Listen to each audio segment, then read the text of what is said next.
Hi, my name is Talia Trella, and my research project was the Student Data and Success Study, led by my faculty advisor, Dr. Jennifer Zhao. So the goals of this project were to analyze student data and student math data in order to help the provost office and the math department make informed decisions. The time period of this data was from fall 2010 to winter 2019, and I used RStudio with the ggplot2 package for exploratory data analysis. So for the first part of my research project, I explored the variables I was working with and tried to look at the patterns and distribution surrounding them. These are just a few examples of the graphs I came up with. In the first graph, we see the number of students from each high school, and we can see that the greatest number of students come from the high schools Dearborn, Fordson, Crestwood, Stevenson, and PSEP. In the second graph, we see the distribution of high school GPAs, which follows a bell curve with the mean GPA being 3.6. And in the last graph, we see the distribution of ACT composite scores, with the mean score being about 25. In the second part of my research, I tried to answer various questions. The first question I tried to answer was, what are the characteristics of the students who left after their first, second, and third years at U of M Dearborn, and how do they differ from the characteristics of those who continued on? Well, for those who left after their first year, a 0 GPA was the most popular last term GPA, and the average ACT composite score was 24.4. On the other hand, for those who continued on after their first year, a 4.0 GPA was the most popular last term GPA, and the average ACT composite score was 24.63. Therefore, the average ACT score didn't seem to be that different between those who left and those who stayed after their first year. The second question I tried to answer was, is there a correlation between high school GPA and success in college? And how about ACT scores and success in college? First of all, due to the correlation coefficient being about 0.5, there's a weak to moderate positive relationship between college GPA and high school GPA for students that stayed all 4 years at U of M Dearborn.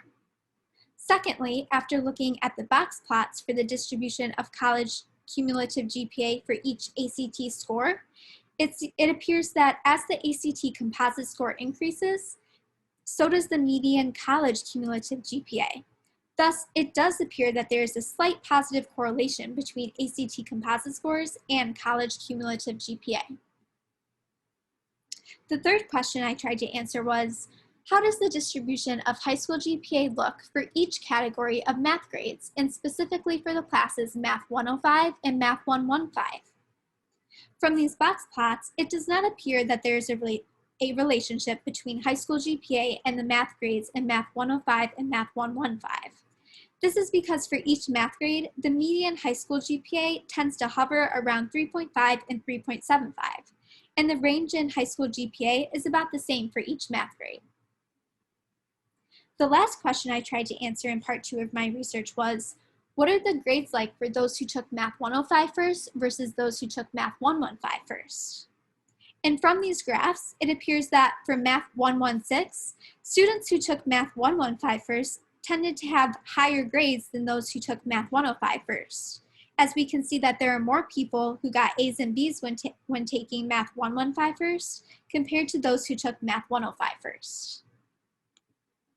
Finally, in part 3 of my research, I tried to answer 4 additional questions. The first 2 were, for the students who graduate with a certain GPA, what do they look like when they enter college? And what are the top 20 schools that these students came from? As an example, for those who graduated college with a GPA between 3.5 and 4.0, the average high school GPA was about 3.874. The average ACT score was about 26, and the top 3 high schools they came from were Dearborn, Stevenson, and Churchill. The last 2 questions I tried to answer were, for the students who took Math 080 or 090 first, how far were they able to go in terms of math courses, and how many math courses were they able to take? And for the students who took Math 105 or Math 115 first, if they received an A, what was the distribution of grades in the other courses? And similarly for a B and a C. So first of all, we can see that for most of the cohorts, 2 math courses was the most popular number of math courses taken. Secondly, for Math 227, it seems that getting an A in Math 105 didn't necessarily mean that the students would get an A in Math 227.